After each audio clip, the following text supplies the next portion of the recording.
कोल्हापूर हा एक निसर्ग संपन्न जिल्हा आहे। जिल्ह्यातील विविध ठिकाणी दुर्मिळ झाडे वनस्पती पाहायला मिळतात। अशातच काही संशोधकांना विशाळगडावर ही नवी वनस्पती आढळली होती। माहिती घेतल्यावर ही एका वेगळ्या प्रजातीची वनस्पती असून नव्याने तिचे नामकरण करणे गरजेचे असल्याचे त्यांच्या लक्षात आले। त्यावेळी त्यांनी या प्रजातीला चक्क छत्रपती शिवाजी महाराजांवरून सेरोपेजिया शिवरायीना हे नाव दिले आहे। छत्रपती शिवाजी महाराजांच्या नावावरून पहिल्यांदाच एका वनस्पतीच्या प्रजातीला नाव देऊन कोल्हापूरच्या संशोधकांनी शिवरायांप्रती अनोख्या पद्धतीने कृतज्ञता दर्शवली आहे।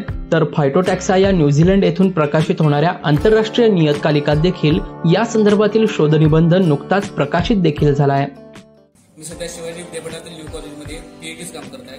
मी डॉक्टर निलेश पवार यांच्या मार्गदर्शनाखाली गेली 5-6 वर्षे झाले कोल्हापूर जिल्ह्यातील गड किल्ल्यांवरील वनस्पतीवर अभ्यास करत आहे। असाच गेल्या वर्षी आम्ही अभ्यास करत असताना विशाळगडावर आम्हाला कंदील पुष्पाची वनस्पती आढळली। या वनस्पती त्यावेळी आम्हाला इंटरेस्टिंग वाटली, त्यामुळे मी याबद्दल या विषयातील तज्ञ डॉक्टर शरद कांबळे सर आणि प्रोफेसर SR यादव सर यांच्याशी संपर्क साधला।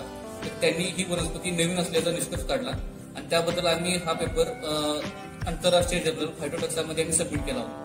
ही वनस्पती आम्हाला शिवाजी महाराजांच्या ऐतिहासिक विशाळगड किल्ल्यावरून सापडली, त्यामुळे या वनस्पतीचं नामकरण आम्ही सेरोपेजिया शिवरायाने केलेलं आहे। शिवाजी महाराजांचं इतिहासातील योगदान तसेच त्यांनी निसर्गाच्या बाबतीत केलेले जे योगदान आहे त्याच्या प्रित्यर्थ आम्ही या वनस्पतीला छत्रपती शिवाजी महाराजांचं नाव दिले। दरम्यान या संशोधनाच्या कामासाठी न्यू कॉलेजचे प्राचार्य डॉक्टर VM पाटील आणि संस्थेचे चेअरमन डॉक्टर KG पाटील यांचे सहकार्य संशोधकांना लाभल्याचे त्यांनी सांगितले। तर शिवरायांवरून देण्यात आलेल्या या वनस्पतीच्या नावामुळे कोल्हापुरातील विशाळगडाचे नाव आता पुन्हा एकदा जगप्रसिद्ध झालंय। लोकल 18 साठी साईप्रसाद महेंद्रकर, कोल्हापूर।